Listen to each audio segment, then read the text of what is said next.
여러분들 안녕하세요. 이번 이야기 시청자 동네꼬마님 이야기입니다. 동네꼬마님은 믿고 듣습니다. 바로 출발을 해볼게요. 안녕하십니까. 안녕하십니까. 잘 지내셨습니까? 네, 반갑습니다. 안녕하세요. 아유, 감사합니다, 울비님. 네, 항상 파이팅입니다. 아, 오늘따라 왜 이렇게 떨리죠? 어허허허허. 그쵸, 그럴 수 있어요. 이게 또 가끔씩 뭔가 처음 참여하는 그런 느낌? 그니까요. 네, 오늘따라 떨리네요. 그런 게 좀 있죠. 자, 오늘 일단은 네. 동네꼬마님께서 이야기를 해주시긴 하겠지만 키워드를 듣지 않고 가는 게 맞는 것 같아요. 앞으로는. 네, 알겠습니다. 네, 시청자분들이 좀 더 몰입을 해서 들을 수 있도록 키워드 없이 예. 바로 출발을 해보도록 하겠습니다. 렛츠가! 키리십니다. 동네꼬마예요!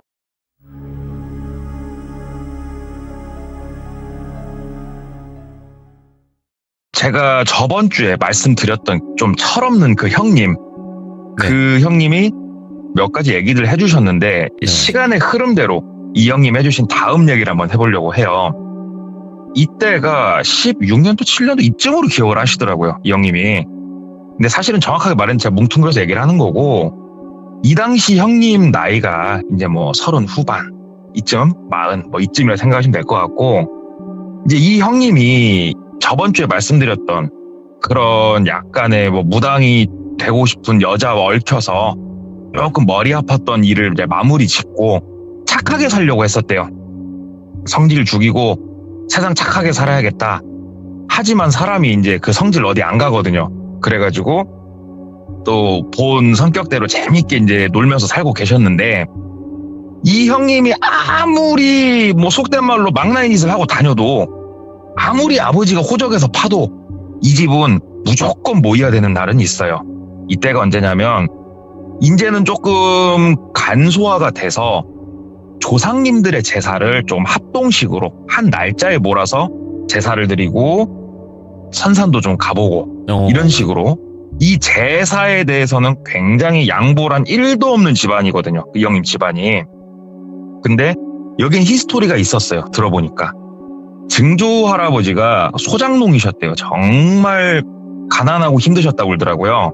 근데 시주를 오신 스님한테 나 먹을 것도 없는 와중에 베푸셨는데 그 스님께서 당신 아버지가 돌아가시거들랑 저기 보이는 저기에다가 아버지를 묻어드려라. 그러면 네 자손이 번창할 것이다. 이렇게 찍어주신 그 자리에 고조 할아버지가 되겠죠. 형님한테는. 고조 할아버지를 이제 안장을 했더니 그때부터 거짓말같이 일들이 풀려서 지금은 이 형님 아버지도 상당한 재력가고 물론 약간은 어두운 빛깔의 재력가시고 또 이 형님의 아버지의 형 큰아빠죠. 큰아빠는 진짜 괜찮은 직업으로 상당히 재력이 있으신 분이에요. 그러니까는 이렇게 어떠한 묘자리를 통해서 집이 번창을 하다 보니까 이 제사 모시고 조상을 모시고 그 다음에 이런 묘자리 이런 거에 대해서 굉장히 민감한 집안이거든요. 여기가. 그래서 이제 이 형님도 어려서부터 보고 자란 게 그런 것들이니까 당연하게 아무리 아버지랑 사이가 안 좋아서 집에 들어가면 후드로 맞아 죽게 생겼어도 네. 그날은 들어가는 거예요. 근데 한 번은 이제 저녁에 제사를 마치고 온 가족이 다 모였겠죠. 그 당시에 이제 할아버지가 살아계셨다고 그러더라고요. 근데 연세가 많으셔가지고 올해를 못 넘겨도 이상하지 않을 그럴 나이셨다고 하는데 가족회의가 미리 열린 거예요. 아버님이 이제 타계를 하시면 우리가 아버님을 모셔야 될 건데 어디에다 모셔야 될까라는 주제로 상당히 말이 오가고 결국은 그동안 여러 번 신세를 졌던 굉장히 유명한 풍수 보시는 분한테 의뢰를 하기로 했다고 그러더라고요. 근데 저도 이 형님 통해서 이제 듣게 된 건데 풍수지리를 통해서 묘자리를 찍어줄 때 흔히들 알고 계신 것들은 그런 거일 거예요. 뭐 이쪽 지역을 하고 싶다 묘자리를 그러면은 저 자리가 좋을 거다 이렇게 찍어주시는 풍수 보시는 분들이 있고 그거보다 진짜 위에 클래스인 진짜 저 최상위 클래스인 분들은 진짜 어마어마한 돈을 받고 장소를 알려주신대요. 이 동네는 여기가 좋아가 아니고 진짜 큰 금액을 받고 집원을 알려주신대요. 가서 여기에 모셔라. 그러니까 미리 이분들은 많은 지리들을 알고 계신 거예요. 그리고 이분들의 재산이고 이거를 엄청나게 큰 금액을 받고 파는 거예요, 이분들이. 그래도 예를 들어서 집이 해남인데 저기 통일전망대 옆에다 모실 수는 없는 거니까 그래서 최대한 조금 합일점을 찾아서 상당히 큰 금액을 지불을 하고 묘자리를 이미 받아놨다고 그러더라고요. 그래서 묘자리를 받은 뭐예요? 이거를 땅을 매입을 해야 될 건데 국유림이나 이런 곳은 개인이 매매가 안 되잖아요. 그래서 이 풍수하시는 분한테 큰 금액을 지불을 할 때 우리가 매매를 할 수 있는 그런 곳으로까지 알아봐서 매매를 했다고 하더라고요. 올 스탠바이를 다 하고 이제 아버님 잘 모시고 있다가 아버님이 돌아가신 거예요. 할아버지가, 이 형님한테는. 할아버지가 돌아가셔가지고 이제 한 16년도 그 당시에 5일장을 지냈다고 그러더라고요. 5일장을 딱 지내고 이제 할아버지를 모시잖아요. 딱 모시고 다 이제 뭐 잔디 작업 싹 하고 인사 또 하고 각자의 일상을 보내는데 아버지가 한 번씩 그런 말씀을 하시더래요. 할아버지 산소 한번 같이 가자고.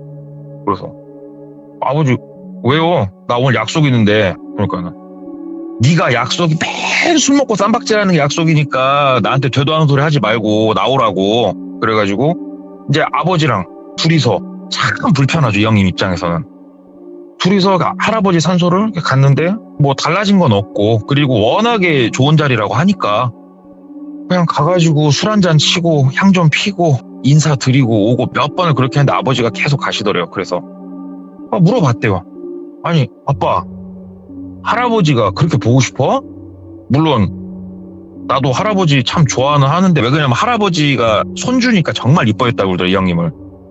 나도 할아버지 많이 보고 싶은데 아유 아빠 이거 아빠도 조금 이제 가신 분은 이제 보내드리고 그래야지 얘기를 하니까 아빠가 아니 야 똘비야 그게 아니고 자꾸 아버지가 꿈에 나온다 그러더래요. 그래서 할아버지가 내 꿈엔 안 나오던데 아빠 요즘 술 많이 먹어? 얘기를 하니까 아니 그게 아니고 자꾸 아버지가 꿈에 나와가지고 답답하다고 근데 내가 이걸 참 어떻게 해야 될지를 모르겠다. 그 얘기를 하니까 똘비 입장에선 몰라. 그러면은 나 저번 날에 보니까 무당들이 잘 맞추더만 무당한테나 가보든가 막 이런 얘기가 나온 거예요. 근데 아버지가 풍수지리 이쪽에 대해서는 상당히 철두철미해도 무당 이쪽하고는 별로 안 친하신 분이었거든요. 그래서 아니다, 내가 마음이 좀 그러고 하니까는 그런가 보다, 신경 쓰지 말고 지내자. 그래가지고 그냥 시간이 몇 달 정도가 더 흘렀대요. 아버지도 슬슬 괜찮은 것 같고 이 형님도 할아버지가 이제 워낙에 호상은 없다고 하지만 충분히 천수를 누리시고 편하게 가셨으니까 빠르게 조금 이제 기억에서 잊혀져서 또 이제 약간은 방탕한 생활을 이어가고 있었던 거예요, 이 형님. 놀고 있는데 하루는 어떤 동생? 얘 모르는데 와서 인사를 하더래요. 꾸벅 인사를 하더래요. 누구세요? 그러니까 형님 저 어디 소속 누구입니다 얘기를 하더래요. 어디 가게 이름 얘기하면서 그 가게라고 하면은 아버지 아는 동생이 하는 가게니까 그래 얘기하니까 저 그 똘비 형님 되시죠? 이 소리 갖고 그래 어쩐 일이야? 그랬더니 형님 다름이 아니었고 조금 제가 드릴 말씀이 있어가지고 이렇게 조금 찾아뵙습니다 얘기를 하더라고요. 그래서 네가 나를 뭐 어떻게 알고 뭐 나랑 네가 할 얘기가 뭐가 있어서 말해봐. 그랬더니 형님 이 자리는 좀 긁고 거기가 좀 번화가 술집 그런 데였대요. 예.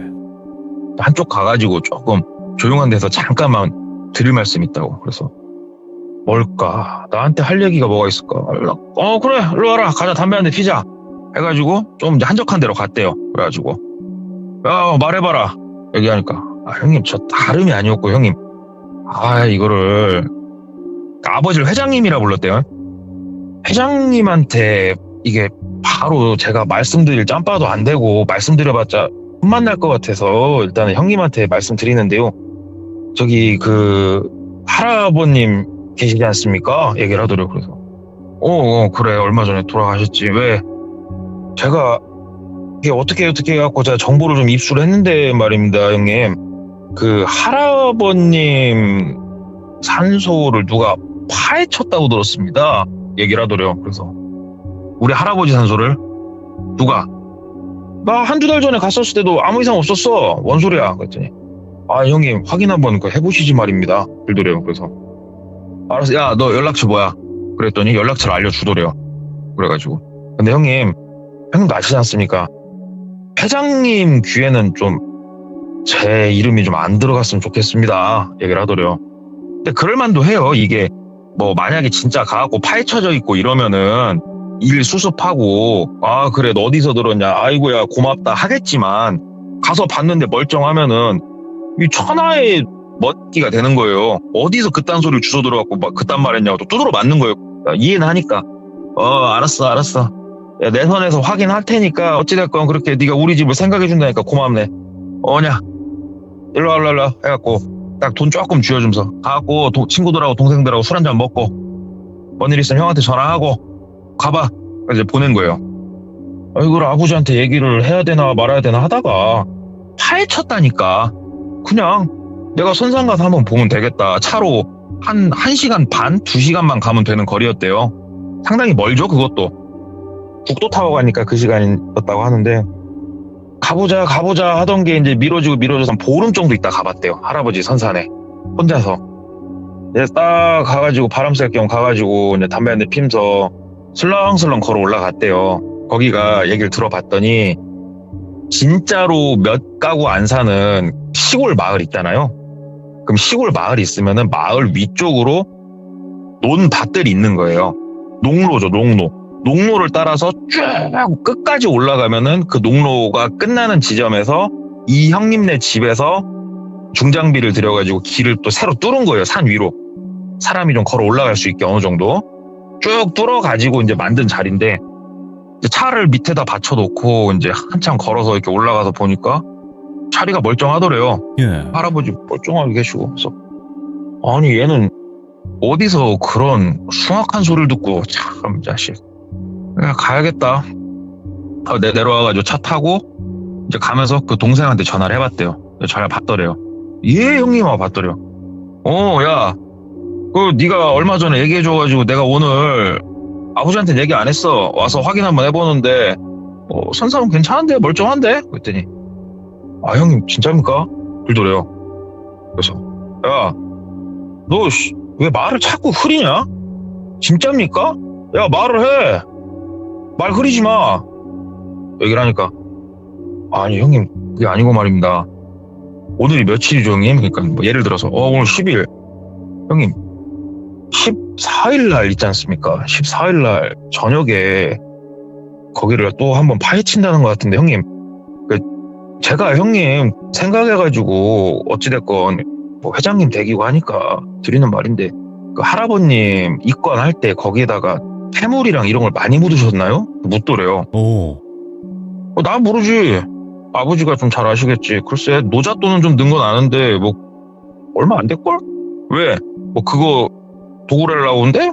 보물 없어. 얘기를 하니까 아 형님 제가 그 소리를 제가 들었습니다. 저희 가게에서 일하면서 제가 몇 번을 들었습니다. 야 어떤 새끼가 그런 말 했냐? 어떤 새끼야? 얘기를 하니까 저도 누군진 모르고요. 저도 이렇게 왔다 갔다 하면서 회장님 조남 나오고 이런 얘기 나와가지고 제가 이렇게 말씀드리는 건데 제가 거기서 껴가지고 뭐라 말할 수는 없는 입장이지 않습니까? 얘기를 하더래요. 그래서 네 말도 일리 있네. 야 그러면은 이거는 내가 아버지한테 한번 얘기를 해야겠다. 얘기를 하니까 아 형님 근데 저도 있는 그대로 들은 그대로 형님한테 이제 말씀드린 것 뿐인데 아 형님 제 입장이 어떻게 되려나 모르겠습니다. 저는 진짜 그냥 생각해서 말씀드린 건데 형님. 그러니까 그래도 이건 얘기를 해야지 들지 않겠냐? 얘기를 하니까 그러면 말입니다 형님 제가 주소 들은 바로는 형님 해 떨어지고 저녁 한 8시쯤 한다고 제가 들었거든요 형님. 저랑 한번 가보실랍니까? 그러더래요. 너랑? 그래 한번 가볼까? 얘기를 했대요. 그랬더니 형님 가서 한번 제가 뭐 들은 게 잘못된 거면 괜찮고 아니면은 그 자리에서 형님 혼자 뭐 어떻게 하시겠습니까? 그래도 같이 해가지고 어떻게 막을 건 막아야지 않겠습니까 형님? 그리고 제가 형님 뭐 꼭 그러려고 한 건 아닌데 형님 이게 잘 마무리가 되면은 조금 챙겨주십시오 형님 얘기를 한 거예요. 예. 아 그래 약간은 똥파리 기질이 있구나. 네 알았다. 뭐 네가 그 정도 정보를 제대로 된 정보를 전달한 거면은 그래 섭섭지 않게는 형님 동생 챙겨야지. 그러면은 14일날 5시까지 어디로 와. 형이랑 그 둘이 한번 움직이자. 연장 챙겨오고 막 이렇게 얘기를 한 거예요. 그래가지고 이제 기다리던 14일이 된 거예요. 14일이 돼가지고 이제 그 동생이 이제 와서 또 인사를 하더라고요. 오냐 일로 와라. 형 차로 가자. 그랬더니 그 동생이 예 형님 옆에 타더래요. 네. 그래갖고 야 일단 약 밥이나 한 그릇 때리고 일단 슬렁슬렁 8시라고 했지 네가 들은 게. 그랬더니 예 형님 8시면 어둡긴 하겠다. 일단 뭐 밥이나 한 그릇 먹고 가자. 그래서 둘이서 국밥 한 그릇 먹고 갔대요. 가가지고 도착을 하니까는 한 7시 반이 좀 넘었을 때였다고 그러더라고요. 그래가지고 아래쪽에 보니까는 뭐 차가 세워진 흔적은 없더래요. 그래가지고 이제 본인 차는 밑에 마을 어귀 옆에다가 그냥 한쪽에다 던져놓고 그냥 천천히 걸어서 올라갔대요. 일단은 사람들 흔적은 안 보이니까 야씨 밤에 올라가니까 무섭다 하면서 핸드폰 프레시 불빛 비추면서 할아버지 산산 있는 데까지 산소 있는 데까지 올라간 거예요. 멀쩡히 산소 그대로 있잖아요. 그래서 산소는 뭐 잘 있고 야 저 옆쪽에 가 있자. 그래가지고 이제 거기서 한 30m 떨어진데 좀 가려지는데 앉아갖고 기다렸대요. 핸드폰 후레쉬 끄고. 그러면서 야 너 만약에 오늘 뭐 아무것도 안 나오고 하면 너 여기서 기사대기 여러 대 맞고 가는 거다. 얘기하니까 아 형님 저 들은 대로 말한 거 뿐인데 형님 있어 보시죠. 얘기를 하더라고요. 그래서 있어 보자. 8시 반이 좀 넘었을까? 남자 한 4명이서 올라오더래요. 보이더래요. 이게 실루엣이. 그리고 후레쉬까지 이제 비추면서 올라오더래요. 그래서 예. 야 진짜 온다. 와 하고 있었대요. 그랬더니 딱 하고 올라오더니 할아버지 산소를 파는 게 아니고 할아버지 산소에서 한 15m 떨어진 밑에 쪽을 파더래요. 야 저것들은 뭐 도는 거냐? 왜 저길 파고 자빠졌지? 형님 제 말이 맞죠? 뭘 하긴 한다고 했다니까 형님. 그러니까는 야 기다려봐. 저것들 못 오나 보게. 가만히 봤대요. 진짜 한참을 1시간 넘게 파더래요. 깊이도 파더래요. 뭐야 저것들 못 오려고 저렇게 파는 거야. 이렇게 이제 후레쉬 불빛 있는 쪽을 막 보고 있으니까 갑자기 뒤에서 누가 이 똘병님을 털썩하고 잡더래요. 예. 털썩 잡으면서 여기야 소리 지르더래요. 그러니까는 기다렸다는 듯이 2명이 막 뛰어서 오더래요. 30m 거리니까 금방 오잖아요. 뚝딱뚝 뛰어와가지고 본인을 딱 잡는데 같이 온 동생이 소리를 질렀던 거예요. 자기랑 같이 온 동생이. 그래가지고 야 이거 뭐야? 이거 뭐한 짓이야? 그러니까는 형님 일단 저쪽으로 가시죠. 그러더래요. 그래서 야 먹가는 소리 하지 말고 이거 뭐한 짓이냐고 이게 무슨 상황이야 이게 얘기를 하니까는 저기 가셔서 말씀 나누시게 형님. 야 너 뭐야? 너 누구냐? 얘기를 한 거예요. 그때서야. 그랬더니 아 형님 저기 가서 말씀 나누시자고 얘기를 하니까 야 너 거기서 일하는 게 아니지? 너 누구야? 너 어디서 온 새끼야? 얘기를 하니까 아 그 말 더럽게 맞네. 이씨 야 차 막고 가기 싫으면 가자. 뭐가지 꺾여갖고 가기 싫으면 가자고. 그러니까 남자 3명한테 쌓여가지고 그걸 간 거예요. 가서 이렇게 보니까 구덩이 하나가 깊게 파여 있더래요. 뭐야 이거? 니들 뭐하는 X들이야?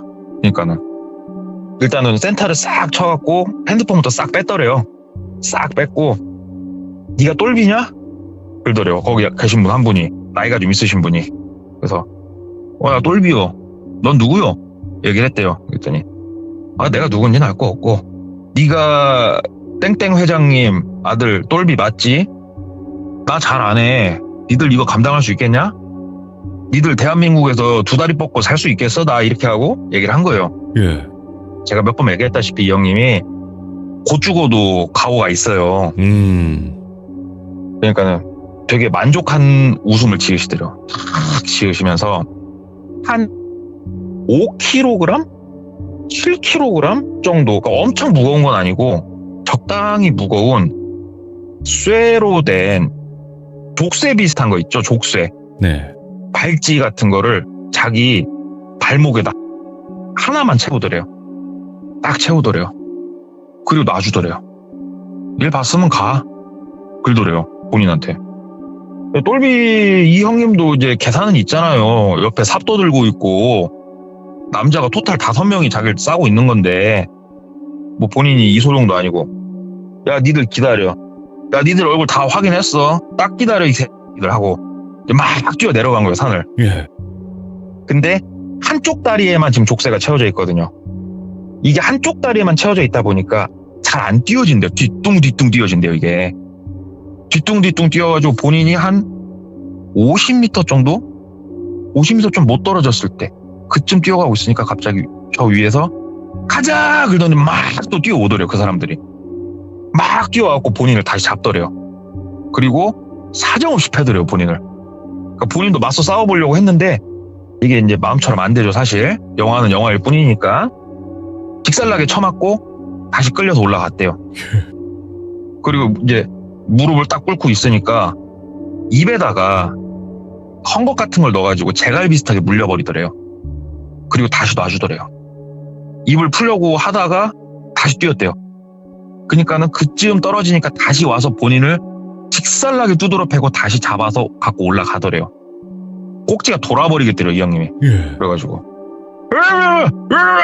이렇게 얘기할 거 아니에요. 입이 이제 물려 있으니까.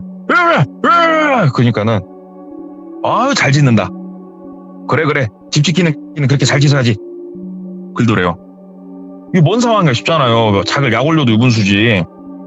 그랬더니 자기를 데리고 온 그 어린 동생이란 사람 있죠. 아우 이렇게 쭉을 앉더래요. 쭉을 앉으면서 야 똘비야 너 지금 왜 네가 여기서 이러고 있는지 너 모르지? 예. 그러니까는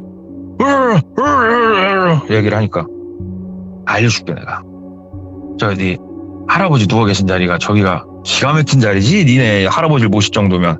그럴 거야. 니네 집은 워낙에 그런 걸 따지니까 어마어마한 자리일 것이다 저기가. 그러면 집 지키는 개 하나는 묻어야 될 거 아니냐. 자 여기 앞마당에다가 너 들어갈 곳 파놨으니까 들어가서 열심히 지켜야지. 집 지켜야지 이놈아. 멍멍이 집 지켜야지. 어딜 도망가려고. 막 그러더래요. 아니 우리 할아버지가 돌아가신 건 돌아가신 건데 집을 지켜도 내가 지키든가 말든가 하지. 니들은 뭔데 도대체 나한테 이러는가 묻고 싶은데 입이 재갈이 물려져 있어서 아무 말도 할 수가 없더래요. 돌아버리겠다. 진짜 돌아버리겠다. 막 이러고 있는데 본인을 엄청 패더려. 아까 2번하고는 차원이 다를 정도로 패더려 본인을. 막 패고 살려달라고 이제 뭐 말도 안 나오니까 빌지도 못하고. 근데 이 형님이 악밖에 안 남더래요 진짜. 악밖에 안 남아가지고 막 이빨로 물어 뜯고 막 별짓거리를 다 하는데 손발을 구속하진 않더래요. 예. 막 반항을 하게끔 하면서 패더래요 본인을. 진짜로 사람이 이제 힘이란 힘은 다 빠지고 악밖에 안 남으니까 야 어때 벌써 힘 다 빠졌어? 아이고 성질 진짜 더럽네. 더러. 이 정도 성질은 더러워야 집 지키지. 그치. 똘비야 그 네 수많은 자손 중에 왜 네가 집 지키는 끼가 되는지 이제 알겠지. 이렇게 성격 같은 놈이 개야 집을 잘 지켜요. 도둑이 들어오면 왈왈 짖고 그지. 이제 들어가자. 그러더래요. 예. 구덩이에다가 본인을 넣으려고 그쪽으로 본인을 막 끌고 가더래요. 근데 이 상황에 똘비 이 형님이 생각이 드는 게 내가 저 구덩이로 이제 들어가면은 나는 끝이구나 싶더래요. 그때부터는 이 다리에 힘이 안 들어가시더래요. 그 상황까지 가니까. 이제 막 살려달라고 막 얘기를 하는데 입은 이제 물려져 있고 풀라고 했다가 몇 번 두드러 맞아가지고 손도 지금 다 작살났고 막 끌려가는데 이 형님이 거기서 어떻게 살아왔다 하냐면은 두두두두두두두두두두 소리가 들리더래요. 뭐야? 진짜로 이 형님이 기억하기로는 집채만한 멧돼지 한 마리가 뛰어오고 있더래요.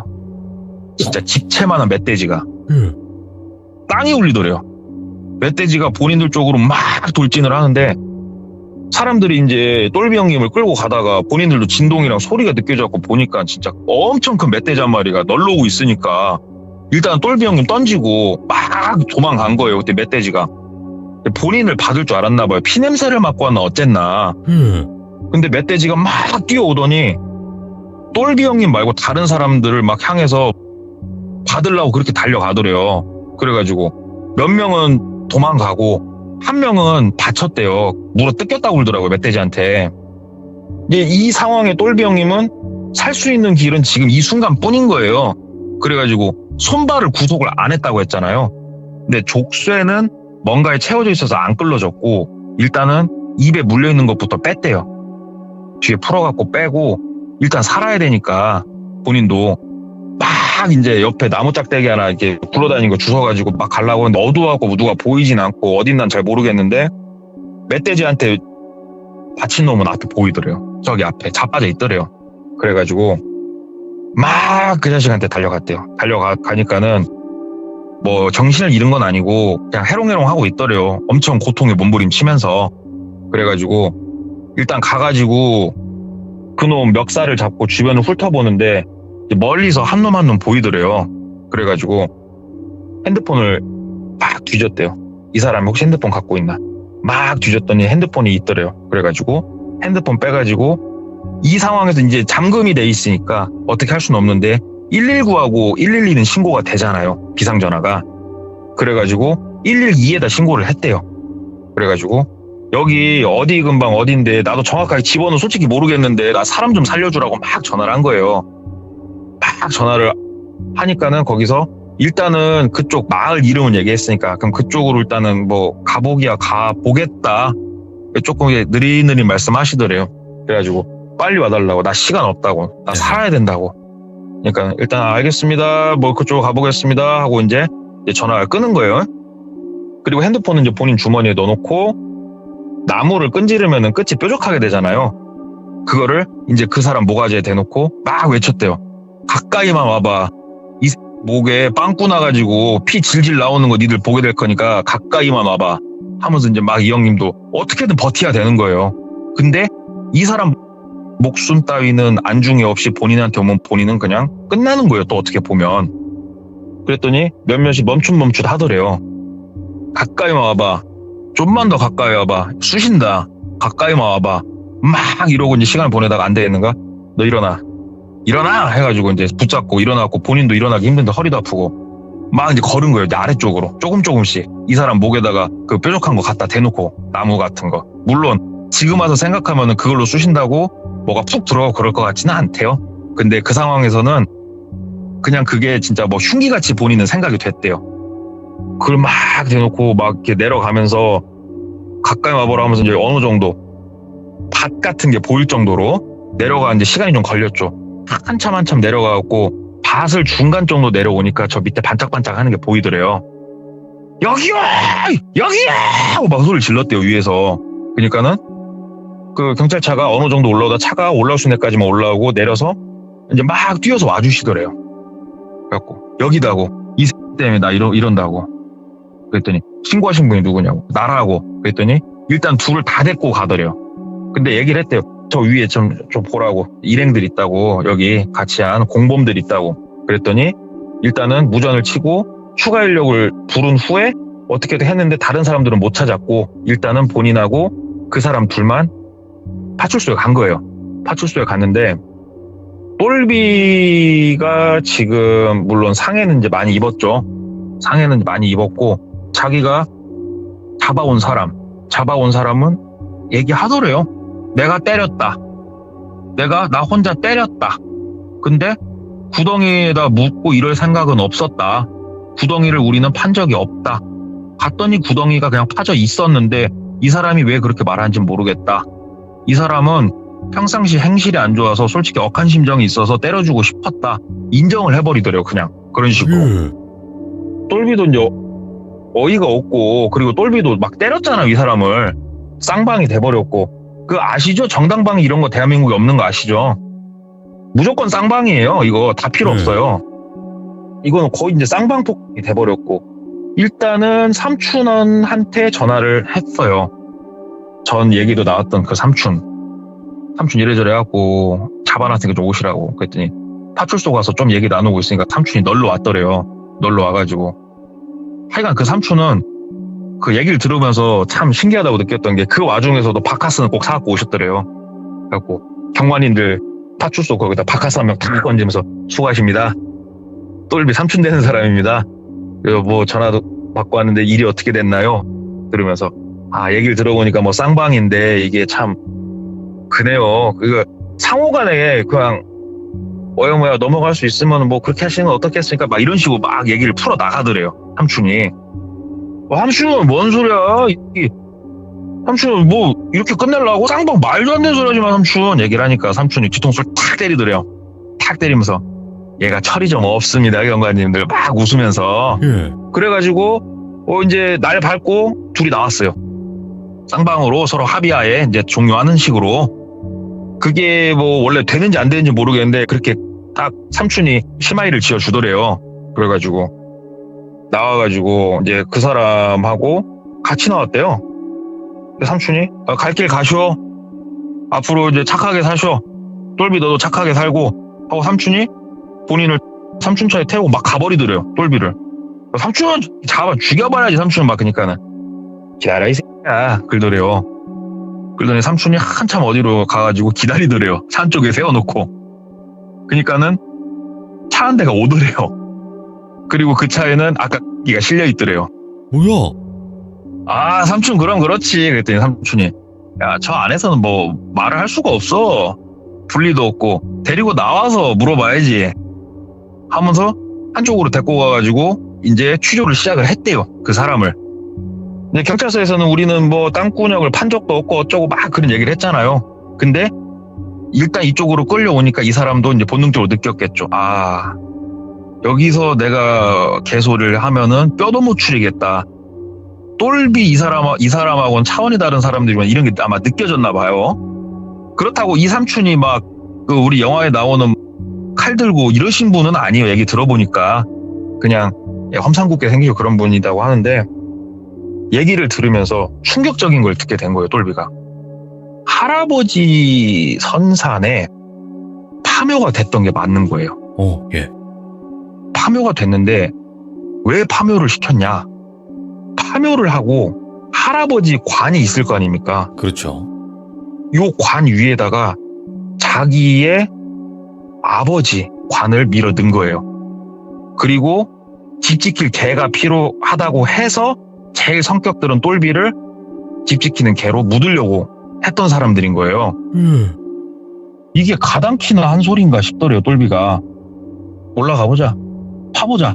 이제는 똘비 삼촌 선을 넘어섰어요. 그 얘기가 이제 나오고. 아버지까지 이제 총동원 돼가지고 할아버지 묘를 판 거예요.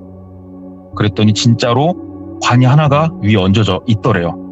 근데 관뚜껑을 이제 박살을 내면서 깠더니 위에 올려져 있던 분이 거의 부패가 되어 있질 않더래요.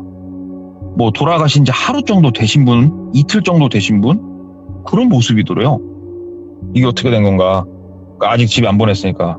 야, 이게 어떻게 된 거냐고. 우리 아버지 돌아가신 날 맞춰서 네 아버지 죽였냐고. 네. 물어보니까 대답을 못 하더래요. 그래갖고 야, 이 미친들아.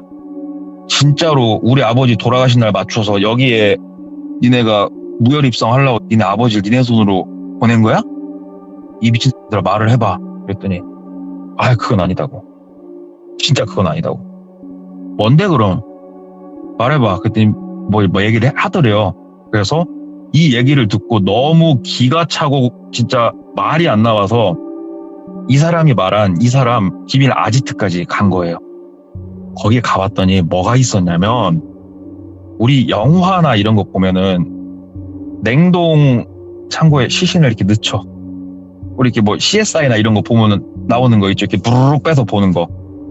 4칸짜리 그게 있더랍니다. 거기에 그게 있어가지고 이미 어머니는 또 안에 들어가 계시더래요. 거기에. 그래서 이 사람들이 뭐 하는 사람들인가 했더니 선산 이런 데를 그렇게 찾아다니면서 진짜로 좋은 자리를 어떻게든 들어가야겠는데 본인들은 능력이 없어요. 그러면은 어떤 누군가 거기를 들어가기만을 기다리는 거예요. 자기들이 찜해놓는 이런 류의 사람들을. 거기에 그래서 이 사람들이 선산을 쓰면은 냉동시켜놨던 자기의 조상을, 그러니까 자기의 혈육을 갖다 묻는 거예요, 거기다가. 근데 이게 그 하는 이유도 웃긴 게, 다른 데다가 모시고 있다가 우리가 뭐 이장 같은 거 하면은 유골만 이렇게 건져가지고 이장을 하잖아요. 그러면은 이게 약발이 안 먹는데요. 예. 이게 사람이 죽으면 이렇게 이제 땅 속에 묻히고 자연스럽게 뼈와 살이 이제 분리가 되잖아요, 사람이. 이게 그 터에서 이루어져야 된대요. 다른 터에서 그게 이루어지면 안 되고, 그러니까 냉동을 시켜버리는 거예요. 예. 냉동을 시켜가지고 그렇게 하는 그 사람들을 만난 거예요, 거기서. 들으니까 이게 참 어이가 없더래요. 우리도 풍수지리 이쪽에 대해서는 누구보다도 참 광신도 같은 사람이라고 생각을 했는데, 우리를 아득히 넘어서는 존재들이 있었구나. 예.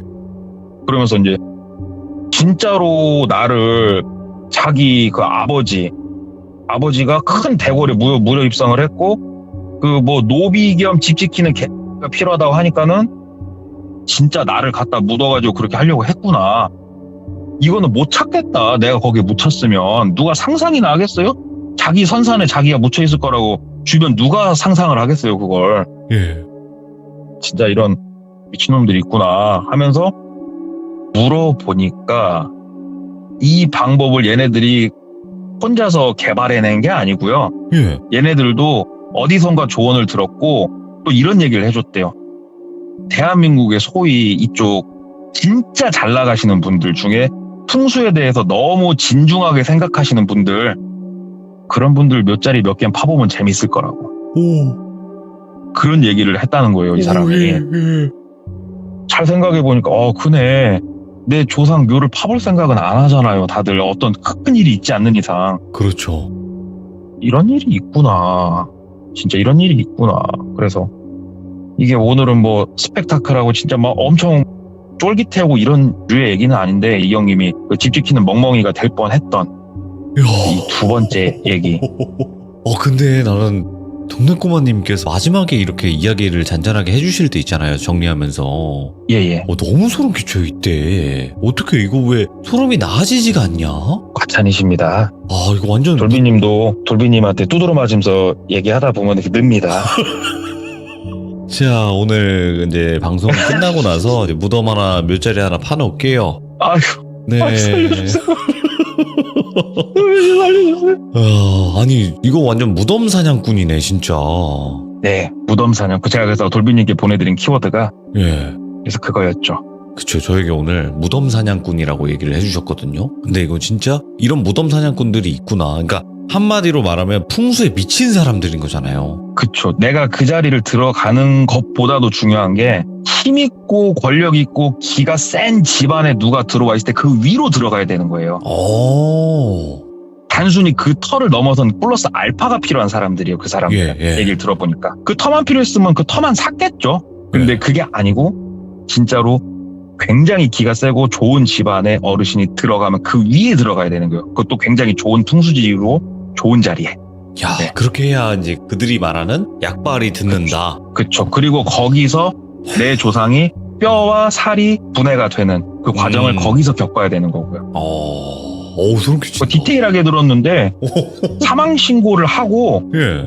그 다음에 자기네들 가족들 예. 집안 명의로 작은 공터 하나 산 쪽에 갖고 있으면 거기에다가 매장했다고 신고하면 끝이래요. 예. 그렇게만 해놓고 시신을 보존할 수 있겠더라고요.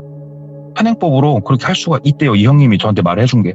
그렇게 하고 있었대요, 그 사람들이. 돌아가신 건 맞고. 그래요. 이게 사실 그게 있어요. 이제 동네꼬마님의 이야기를 이렇게 듣다 보면 에이, 이런 사람이 어딨어 라고 했던 것들이 막 갑자기 뉴스에 나오거나 그 이상의 막 사람들의 이야기를 듣다 보니까 충분히 있을 수 있습니다. 왜냐면 양밥하는 무당이 있는데 이런 게 없을까요? 그죠? 그렇죠. 그럴 것 같아요. 예. 우리 세상에는 진짜 사람이 이만큼 무서울 수밖에 없겠구나, 이런 생각을 다시 한번 네. 들게 하는 그런 이야기가 아니었나 생각이 듭니다. 감사합니다, 동네꼬마님. 감사합니다, 돌비님. 네, 무덤에서 뵐게요.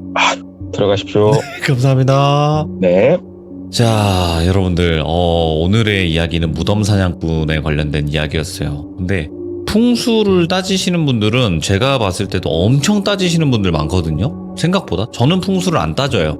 저는 그렇게 신경 안 쓰는 타입인데 풍수 따지시는 분들은 아마도 너무너무 많이 따지시는 분들을 주변에서 많이 목격을 하실 겁니다. 근데 이거는 너무 도를 넘어섰어요. 그래서 오늘의 키워드는 무덤 사냥꾼에 관련된 이야기였다. 이렇게 알고 계시면 좋을 것 같습니다. 감사합니다. 고맙습니다. 자, 여러분들 안녕하세요. 시청자 태진님께서 오늘 시들무에 찾아와 주셨습니다. 오늘 어떤 이야기일지 바로 만날 거예요.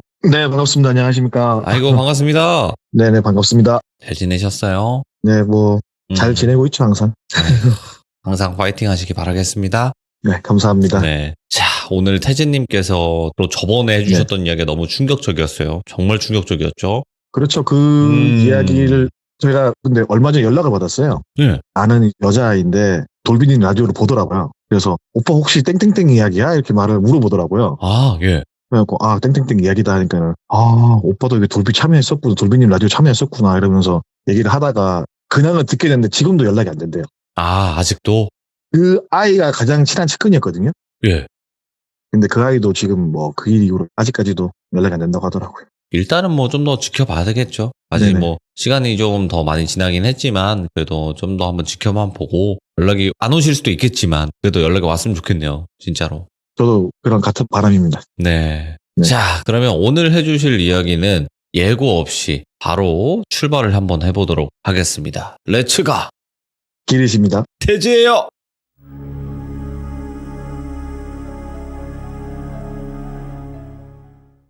일단 이 이야기의 제목은 담 높은 집이거든요. 이 이야기를 해준 동생은 여자아이인데 사는 대장부 같은 아이예요. 원래 이제 모 유명 가수들 백댄서를 해주던 동생이었는데 애가 성격이 괄괄해요. 목소리도 약간 갈갈하고 불의를 보면 못 참는, 그리고 궁금증도 많고 그런 아이가 어릴 때 겪었던 일인데 저희가 지금도 흔히 볼 수 있지만 단독주택들이 많잖아요. 근데 그 아이가 살던 집은 내리막길에 있는 단독주택에 살았어요. 그 아이의 집이 조금 더 내리막길 쪽에 있는 위치였고 옆집이 자기보다 조금 더 위에 있는 집이었는데 그 집에서 겪은 이야기를 이제 한번 해볼까 하는데 그 아이는 초등학교 때 그 옆집으로 이사를 간 거예요. 근데 이 구역이 재개발의 말에 나올 시점에 이사를 갔는데 이게 재개발 구역이라는 게 뭐 말 나오고 바로 공사가 들어가는 게 아니라 보통 몇 년씩 걸리잖아요. 그렇죠.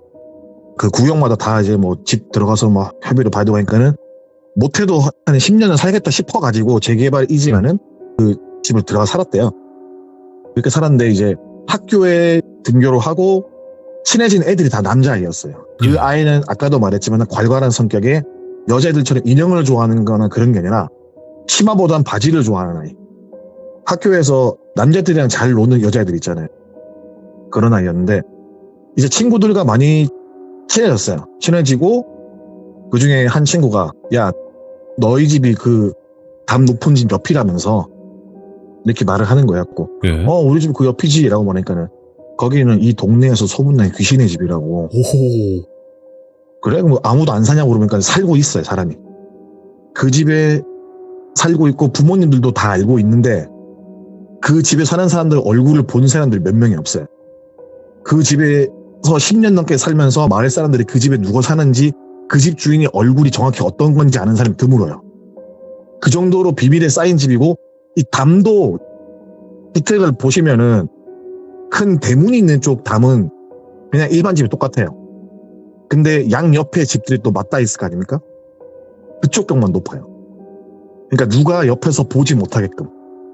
어떤 말인지 이해하셨죠? 그리고 이해했죠. 그 집은 또 정면에서 바라보면 앞에 나무를 심어놔가지고 안은 들여다볼 수가 없어요. 오, 완전 막혀있네. 네. 집도 조금 많이 큰 편이었다 하더라고요. 그리고 친구들끼리 우리 한번 저기를 한번 가보자. 예. 언젠가 한번 가보고 싶었는데 야 네가 약간 용기 있고 하니까는 너를 데리고 한번 가봐야겠다. 이런 식으로 말이 나온 거예요. 그래서 그래 언제 한번 가자 이렇게 말을 해놓고 시간이 흘러서 학교 쉬는 날 있죠. 개교기념일. 그날이 된 거예요. 그래서 그 전날에 학교에서 애들끼리 야 우리 저번에 말 나온 너희 집 옆에 있는 귀신의 집 한번 가자. 근데 이 친구가 거기 살면서 정보를 수집을 한 거예요. 뭐냐면은 이 집은 새벽에 차가 나가요. 그리고 오후 한 7시, 8시 되면 차가 들어와요. 근데 차가 들어오는 것도 대문을 그 당시 때는 불러서 열리는 대문 같은 거는 잘 없던 시기였거든요. 90년대니까. 버튼을 하나 누르면 엥 하면서 문이 천천히 열려요. 그럼 차가 들어가고 또 엥 하면 닫혀요. 그런 구조로 돼 있어, 대문이. 일반적인 대문이 아니라. 그러니까는 그 사람들 나가는 시간이 있으니까는 들어오는 시간까지는 집이 비어 있잖아요. 예. 그래서 가보자. 그 시간대가 있다. 근데 여기서 조금 더 철두철미한 게 뭐냐면 혹시라도 집에 남아있는 사람이 있을 수 있으니까 우리가 공을 안에 던져놓자.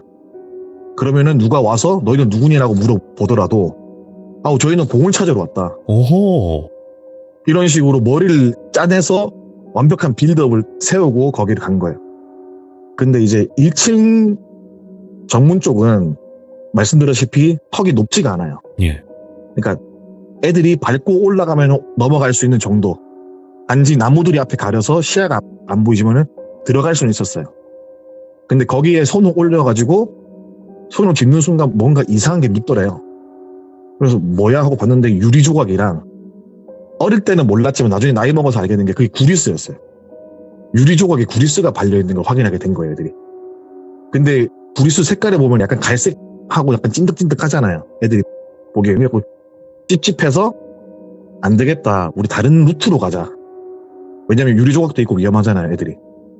그래서 어디로 갈까 고민하다가 자기네 집 옥상에서 사다리를 눕혀서 옥상에서 옥상으로 이동을 하자.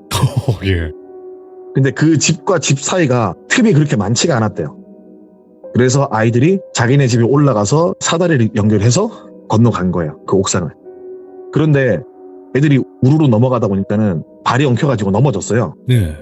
그래서 그 집 옥상에 탁 넘어지면서 물탱크를 탁 붙였는데 보통 물탱크는 안에 물이 차있기 때문에 딱딱하거든요. 예.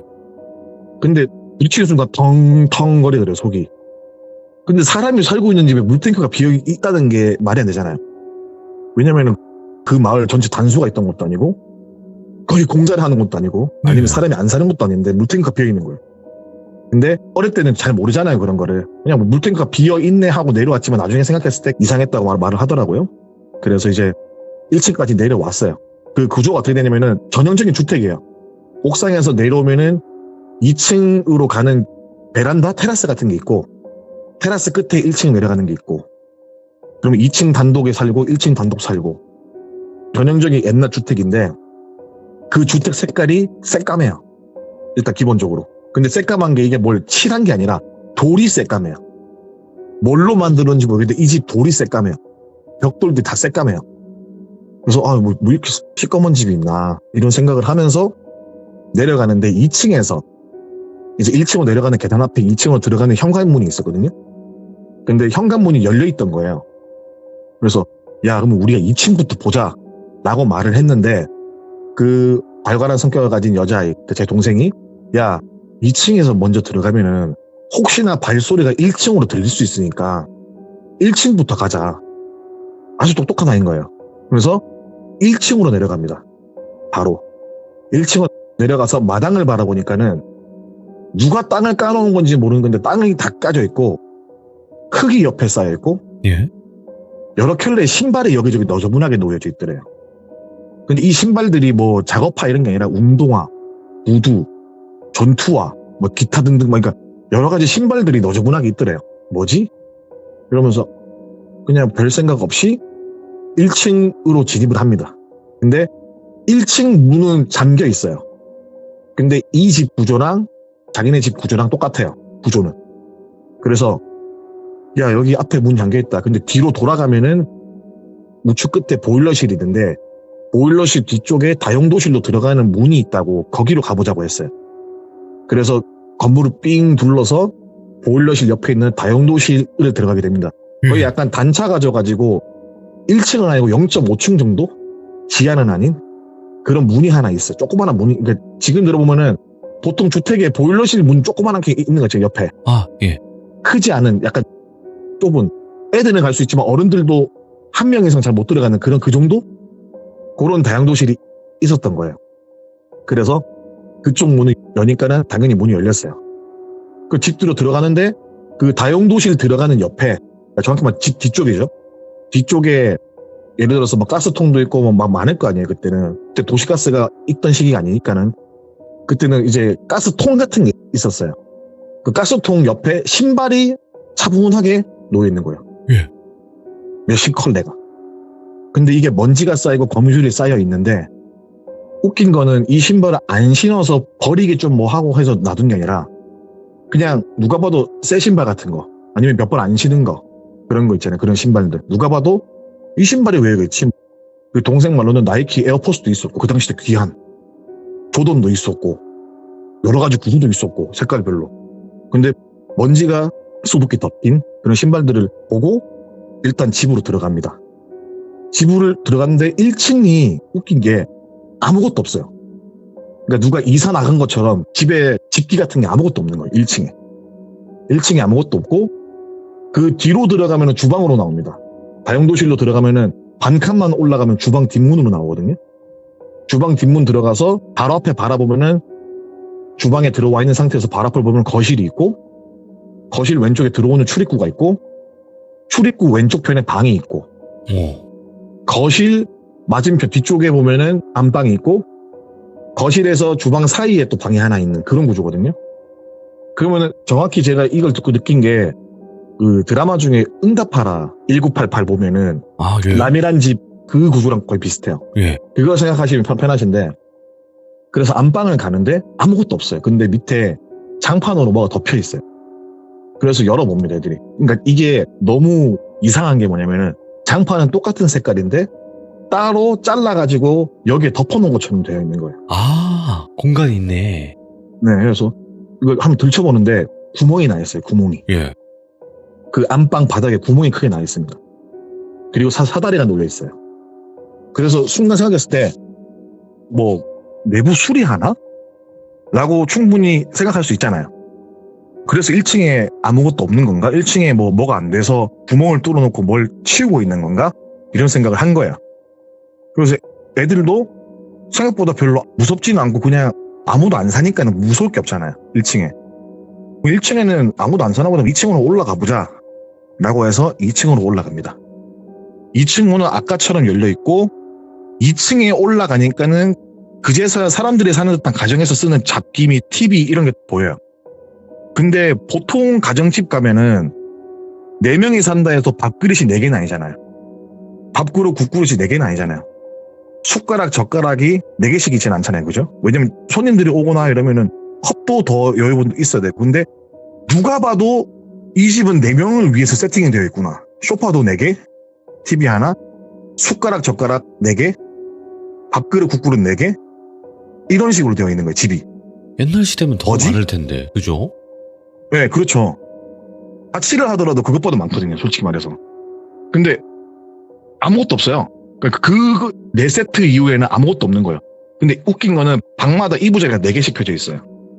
근데 이거를 군필자 보면 좋아할 만한 팔각으로 딱딱딱딱 맞게 되어 있는 거예요. 옛날에는 이제 소미불을 해갖고 무거운 이불 있잖아요. 그런 걸 많이 덮고 잤던데 그런 이불이 딱 세트로 4개가 깔려 있는 거예요. 그래서 이상하다 이렇게 둘러보고 있다가 안방 쪽에 문이 살짝 열려 있는 거예요. 그래서 그 당시 때 부의 상징은 전축이었거든요. 80년대 90년대 부의 상징은 자개농과 전축이에요. 네. 오디오, 그죠?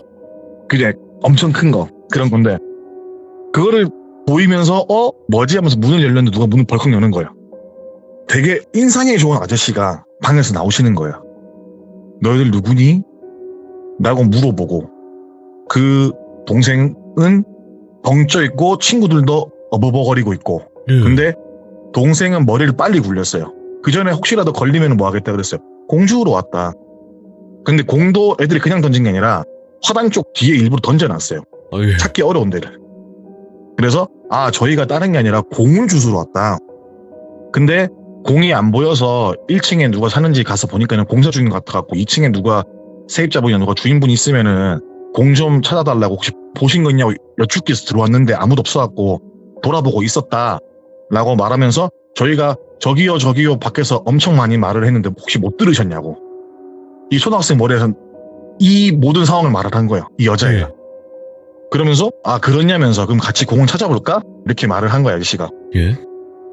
이제 1층 내려가 정원을 찾아봐요. 당연히 잘 안 보이죠. 왜냐면 자기네들 숨겨놨으니까. 그래서 한 10분 정도 찾다가 그 동생이 공 여기 있네 이러면서 구석에서 공을 주워옵니다. 그래서 아저씨 감사합니다 하고 나오면서 공 들고 나오면서 그 집을 보는데 아저씨가 2층에서 그 아이들을 보고 있는 거예요. 그 아이들 친구들 그 동생 빼고 3명 총 4명이었거든요. 느긋이 지켜보고 계시는 거예요.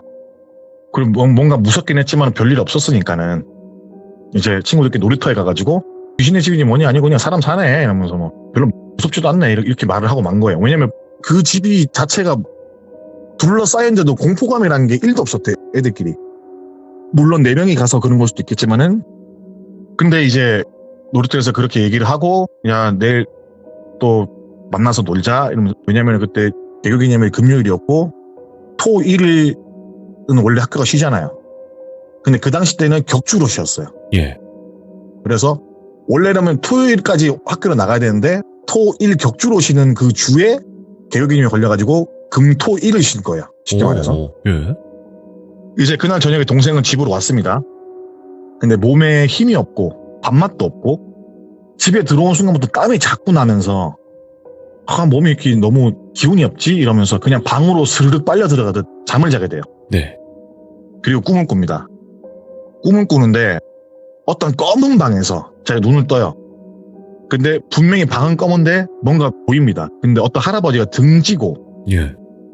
키득키득 웃고 있는 거예요. 그리고 뭔가 톡톡 떨어지고 또 히 하고 웃어요.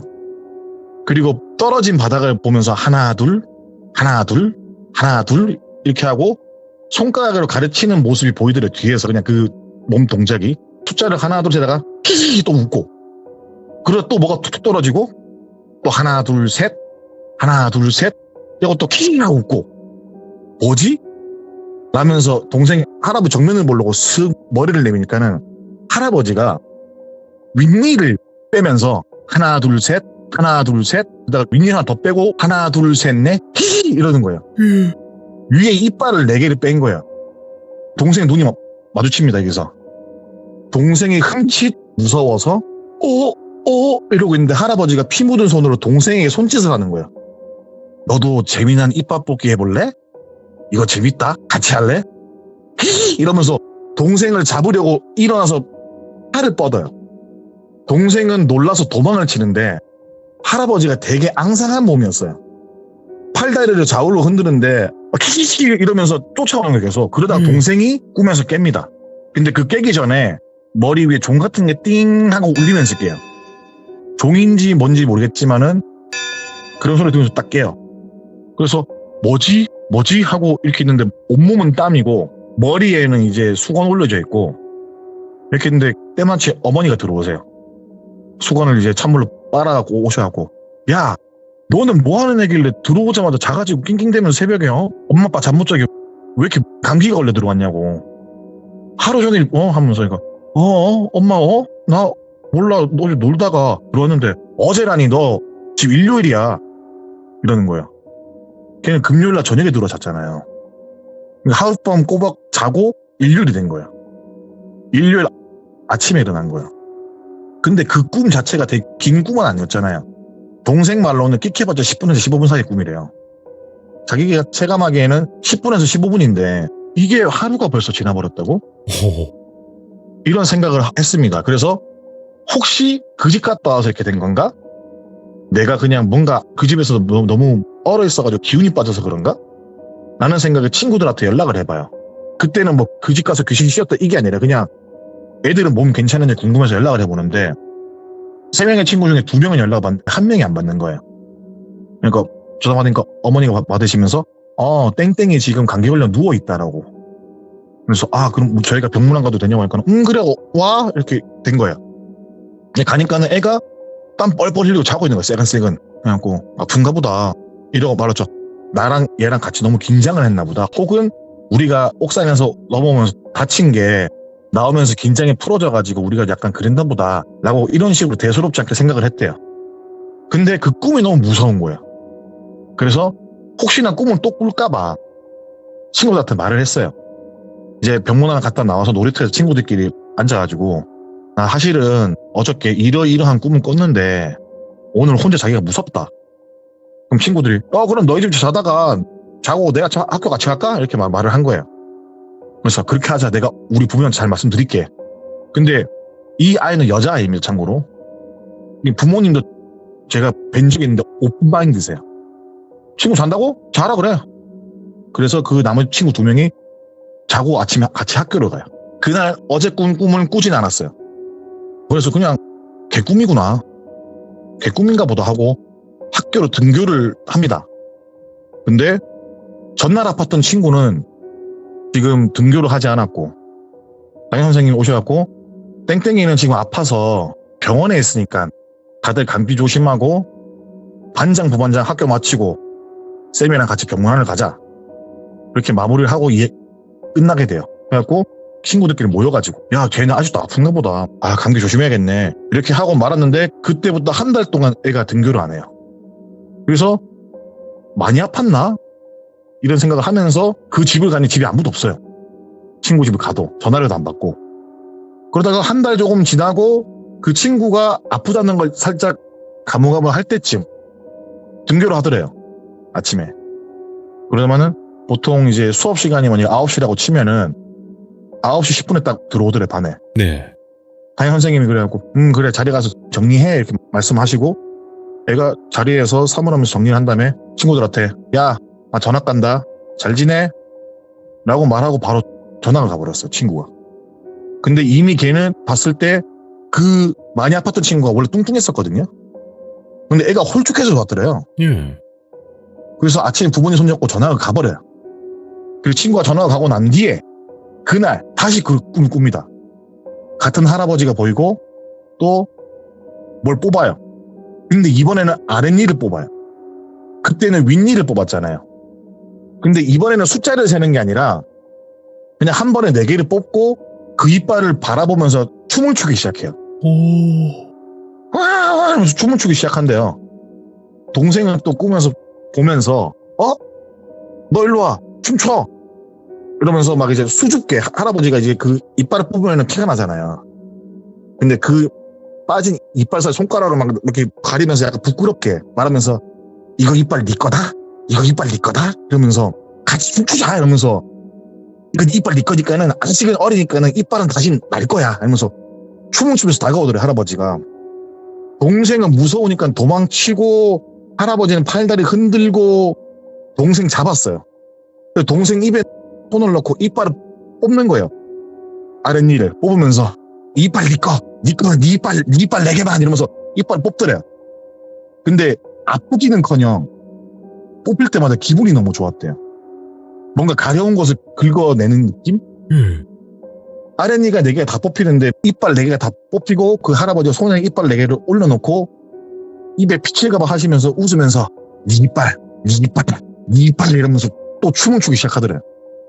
그리고 꿈에 깹니다. 근데 꿈에서 깨어난 다음 날부터 희한하게 아랫니 4개가 흔들리기 시작하는 거예요. 근데 원래 애들은 크면서 영치가 뽑히고 새이빨이 나잖아요. 그렇죠. 그래서 이빨 4개가 흔들리는 건가? 그런 건가? 그래서 내가 저번에도 꿈꾼 건가? 이 생각을 하게 된 거예요. 네. 그래서 그 이빨 4개를 아버지가 실로 연결해서 뽑아주십니다. 근데 저는 아이를 키우거나 이런 게 없어서 모르는데 그 친구는 지금 결혼했거든요. 네. 근데 그 말 했어요. 영치가 나는 이빨이 있고 처음부터 쭉 가는 이빨이 있대요. 그럼요. 예. 빠지는 이빨은 앞니빨들이고 예, 맞아요. 옆에 빨들은 잘 안 빠진대요 원래. 근데 자기는 앞에 이 4개가 쪼로로 빠진 거예요 그냥. 그러니까 여기 있는 이빨은 안 빠지는 자리인데 왜 다시 이게 이빨이 나서 자기도 궁금하대요. 예. 원래는 안 나는 자리인데. 여튼 아버지가 실로 해서 이빨을 뽑아냅니다. 그리고 어릴 때는 뭐 지금은 아마 안 할 건데 이빨 뽑고 까치야 뭐 혹은 뭐 지역에 따라서 까마귀야 헌이빨 가져가고 새이빨 가져가면서 이제 지붕으로 던지잖아요. 네. 그거 하고 아버지 내려오세요 옥상에서. 근데 이제 여기서 끝나는 게 아니라 이게 이빨이 빠지고 나서 보통은 이 밑에 새가 나 있어요 거의. 올라와 있어요. 그렇기 때문에 이게 흔들리는 경우가 많다 하더라고요. 예. 근데 매끈매끈해요. 이빨이 안 나요. 그리고 몸에 열이 나고 아프고 기운도 없고 밥맛도 없어요. 학교 가서 졸고 학교 마치고 그 아이는 여자아이지만 축구, 농구, 오락실을 엄청 좋아했거든요. 근데 그런 거 등한시하고 집에 와서 잠만 자기 시작합니다. 부모님 애가 왜 이러나. 그 동생도 내 몸이 왜 이러지? 라는 생각을 하게 되는 거예요. 근데 걔네 집이 불교 집안이에요. 네. 근데 이렇게 몸이 되게 안 좋고 끙끙대고 있는 어느 날 한 두어 달 지났을 때 이빨을 안 난 상태예요. 어머니가 늘 가시는 절에 계신 스님이 마렵 찾아와요. 그리고 어머니가 버선발로 뛰쳐나오시고 그리고 동생은 또 무슨 말 하고 뭐 하고 있는데 기억이 끊어졌어요. 그리고 제가 기운 차렸을 때 부모님이 괜찮냐고 물어보고 이제 몸이 좀 괜찮다 라고 말씀을 하시고 근데 너 지금 여기서 학교 다니지 말고 너 이모 지역 가서 학교 가라 네. 이렇게 된 거예요. 그래서 막내 이모 집? 이러니까 그래 너 막내 이모 집 가서 글로 가서 거기가 만약에 애가 있는 지역이 부산이라고 치면은 막내 이모는 울산에 있는 거예요. 예를 네. 들어서. 그러니까 거리상으로 1시간 반 정도 거리인데 그런 느낌으로 있는 건데 거기를 가라는 거예요. 그래서 강제 전형을 갑니다. 가서 이제 며칠 안 돼서 이빨이 나기 시작해요. 그리고 몸 무기력했던 게 없어지는 거예요. 그렇게 1년 정도 보내고 집에 다시 오니까는 옆집은 없어요. 그리고 자기 집도 이제 곧 재개발 들어가서 다음 달까지 집을 비워줘야 된다고 이사 준비를 하고 계셨어요. 근데 집을 팔고 이렇게 되는데 그 시공사가 잘못을 해가지고 공사가 늦어져요. 그 동생은 집을 팔고 딴 데를 갔지만은 그 구역이 아직까지 재개발 안 들어간 거예요. 그러다가 이 동생이 나이를 먹고 고등학생이 돼요. 원래 자기 집이 갑자기 궁금한 거예요. 그냥 지금도 있나? 이러면서 가본 거예요. 그 동네 가봤는데 자기네 집은 그대로 있고 옆집은 자기가 1년 동안 다른 지역에서 학교 생활하고 왔을 때 이미 허물어졌잖아요. 네. 근데 옆집을 딱 봤는데 허물어진 자리에 그때 봤던 그 아저씨가 서 있는 거예요. 웃으면서. 그래서 뭐야 이러면서 도망쳤대요. 소리 지금 도망갔대요. 집에 가서 그 얘기를 했대요. 엄마 사실은 나 전집 궁금해 가봤는데 옆집에서 내가 이러이러한 사람 봤다 이러니까 어머니가 등짝을 엄청 때리더래요. 거길 왜 갔냐고. 너 왜 거기 갔냐고. 말도 안 하고 갔다 왔냐고. 그러니까 아니 엄마 그냥 갔다 올 수도 있지 왜 그래. 걔는 어떤 이야기를 듣기 전까지는 이게 얼만큼 심각한지 몰랐거든요. 네. 그러다만 어머니께서 그때 오셨던 스님에 전화를 하시는 거예요. 스님은 괜찮다. 들어가지만 않았으면은. 접촉을 안 했으면 괜찮다. 그 집 가서 뭐 만졌냐? 아니요. 그냥 밖에서 봤다. 상관없다. 대신 애 소금물로 각을 하고 재워라. 그리고 지금 나가서 집에 바로 들어오지 말고 30분 정도 여기저기 들렸다 오라고. 예. 최소 30분 동안 사람 많은 데 갔다 오라고. 그래서 어머니한테 물어봅니다. 왜 이러냐고. 아니 뭐길래. 그러니까 그때 어머니가 말씀해 주신 게 뭐냐면은 너 그때 기절한 거 기억나? 이러고.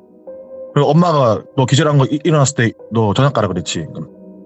기억나? 이러니까는 그때 그 얘기를 해주는 거예요. 이제 그게 뭐냐면은 스님 오셨어요.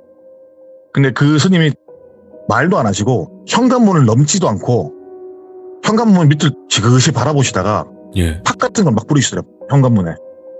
그리고 팥을 폴짝 뛰어넘어서 다시 뒤로 돌아가지고 자기가 원래 섰던 자리 있죠.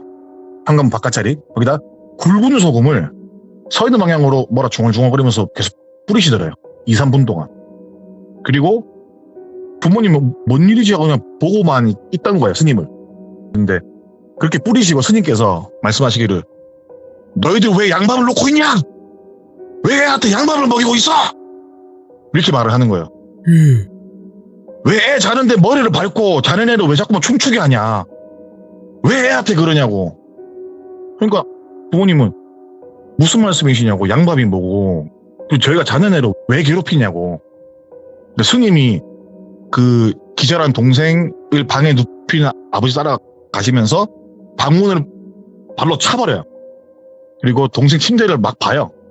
부러지게 보다가 그 침대 머리맡을 들춰내니까는 머리카락이 실로 묶여 있는데 거기에 10,000원짜리가 같이 묶여 있고 실틈 사이사이로 이빨이 하나씩 메어져 그게 4개예요. 와. 이빨이 4개가 메어져 있고 실 묶여 있고 머리카락이 있고 돈이 같이 묶여 있는 거예요. 그럼 말씀하시는 게 너희들은 애가 자정만 되면 춤을 추는데 몸이 뜨거워 춤을 추는데 부모가 되어서 그런 것도 모르냐고 스님께서 말씀하시는 거예요. 그래갖고 스님이 동생을 깨워요. 근데 동생은 기억이 안 난대요. 기억이 안 나는데 스님이 뺨을 정말 세게 때렸대요. 애한테 일어나라고. 그래갖고 너 최근에 어디 갔었니? 라고 묻더래요. 그래갖고 그 동생이 옆집에 라는 말이 끝나기 무섭게 스님께서 창문을 벌컥 열었대요. 옆집 방향으로. 예. 옆집이 근데 담이 높잖아요. 안 보여요. 그래서 스님이 밑에서부터 쭉 위로 보면서 한자, 두자, 석자, 넉자, 11자, 뭐 12자 이런 식으로 이렇게 슥슥슥 세어보더니 지금 애기 학년 몇 반이야? 물어보고 이 근처에 친척 가까운 곳 어디냐? 누가 사냐? 다른 도시에. 그리고 그 친척 사는 그 집이 무슨 방향에 있냐? 그리고 거기 동네 이름이 뭐냐? 물어서 몇 개 걸러낸 게 막내 이모 집인 거예요. 그래서 막내 이모 집으로 간 거예요. 강제 전학을. 그러니까 스님께서는 이걸 다 계산한 거예요. 저도 정확히 모르겠지만은 뭐 그런 거겠죠. 뭐 이름에 물이 들어가면은 뭐가 안 좋고 나무가 들어가야 좋고 막 그런 느낌이었던 것 같아요. 그래서 전화 보냈단 말이에요. 근데 부모님은 애가 어리니까 말을 안 해준 거예요. 네. 그렇게 있다가 이제 걔가 고등학교 때가 되면서 가니까는 부모님이 걔한테 말해준 거예요. 네가 이러이러해서 이렇게 해서 너를 그때 전학 보낸 거다. 근데 왜 넌 거기 갔다 왔냐? 라면서. 근데 이제 나중에 그 집에 대해서 알게 된 게 그 집에 사는 남성분은 박수예요. 아, 무당이구나. 근데 신발이 없어요. 예. 떨어진 거예요. 그래서 무당들 중에서도 돈이 되는 거 하시는 무당분들 있잖아요. 네. 나쁜 짓이라도. 네. 그러니까는 누군가 나 이 사람 저주하고 싶은데 방법이 없냐? 라고 물으면 그 사람 소개해 주는 거예요. 아. 그 무당을. 그래서 그 1층에 구멍 뚫린 공간 있죠. 안방에 장판 덮어놓은 거기 밑에 내려가면은 양밥들이 천진 거예요. 그 밑에 작업을 다 한 거예요. 예. 지하에.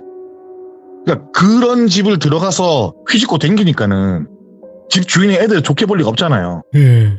아무리 애들이 뭘 모른다 하더라도 혹시나 부모한테 말을 하면은 그러면은 자기가 지금 여기 살고 있는 것도 위험해질 거고 그렇잖아요. 그리고 스님께서 하신 말씀이 뭐냐면은 얘가 전학 간 거를 모르게 해라. 딸 방 청소 깔끔하게 해주고 항상 이 방에 아파서 누워있는 것처럼 정확한 시간대 애한테 죽 쏴가는 모습만 보여주라고. 오. 그리고 그 집 앞에 지나갈 때 우리 애가 너무 아파서 어떡하지? 막 이런 식으로 말을 흘려라. 그래야지 이 사람 눈치를 안 챈다. 그렇게 말씀하시더래요. 그렇게 하셨는데 일단 그 양밥 하던 그 박수는 집을 팔고 이사를 갔고요. 네. 1년 있다가 그렇게 되고 그 동생은 지금까지도 잘 지내고 있어요. 근데 얘가 그 일을 겪고 나서 1년에 한 2번 정도 귀신을 보거든요. 2-3번 정도. 네. 그러니까는 스님께서 말씀하시기는 얘는 강만 안 건넜지 갔다 온 거라고. 아. 얘는 이미 뒤틀려 있다고. 그래서 안 좋은 게 많이 보일 건데 그럴 때마다 염주 만지라고. 그래서 그 스님께서 항상 염주를 선물해 주세요. 걔한테 매년마다. 그래서 염주를 주면서 너 이거 끊어지면 그냥 버리라고. 말하라고. 또 갖다 준다고. 네. 그렇게 돼서 지금은 잘 지내고 있는 동생에 대한 얘기입니다. 이야. 그 담 높은 집이 왜 괜히 담이 높았는지 이제 이해가 되네요. 네네. 이 얘기를 술자리에 들었거든요, 처음에. 예. 근데 얘도 이걸 말하고 나서 한 또 이틀 또 아팠어요. 그 예. 건강한 아이가. 그래서 제가 또 얼마 전에 물어봤죠. 이거 혹시 말해도 되냐고 하니까. 상관없대요, 저는. 아. 본인이 얘기 안 하면 차라리 괜찮은 건가? 그럴 수도 있죠. 그러니까 걔가 이걸 말하면 뭔가 기가 빨린대요. 그렇겠죠. 아무래도. 네. 와, 근데 태주님이 말씀을 너무나 기깔나게 하시니까 그 집에 우리가 같이 침입을 한 느낌? 그게 생생하게 들었어요. 그리고 그 전학 간 친구는 네. 나중에 성인 돼서 봤대요. 예. 근데 이 아이는 고등학교 넘어서부터 머리가 안 자란대요. 아. 슬픈. 예. 아이고, 근데 그런 것도 있어요. 원래 숨어 사는 무당들도 있대요. 그분도 그런 것 같아요. 네. 그러니까 뭔가 뭐 사회에서 범죄를 저질렀을 수도 있고 어떤 이유로 그냥 시골 마을 같은 데 숨어 있는 사람들. 그런 있다고 하더라고요. 비슷하더라고요. 그리고 저도 전에 들은 건데 저희 부모님도 이제 절을 다니시는데 예. 큰 스님들 같은 분들이 얘기하는 거 들으면은 무속신앙을 무서워하래요. 그냥 이게 저희한테 도움을 주는 무속인도 있지만은 네. 반대로 너를 해치려고 도움을 주는 척하는 무속인도 있다. 예를 들어 네가 기운이 좋은데 얘 기운을 뺏고 싶은 무당도 있을 거 아니에요. 그렇죠. 많죠. 그러니까는 엔간하면은 무당집은 자주 가지 말고 그냥 살 깎아먹는 짓 하지 말라고 하더라고요.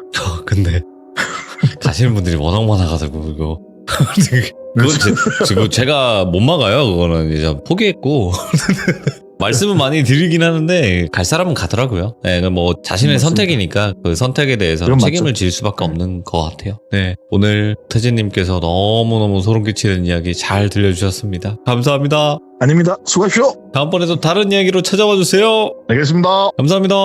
예. 자, 이번 이야기는 태진님이 이야기해 주셨던 담이 높은 집이었는데 그 집은 담이 높을 수밖에 없었던 소름 끼치는 이유가 분명하게 있었습니다. 여러분들도 항상 조심하시고 어릴 때야 호기심 때문에 그렇다지만 다 자란 성인이 호기심 때문에 이런 일이 없기를 바랄 뿐입니다. 시청해주신 모든 분들 감사드립니다. 고맙습니다.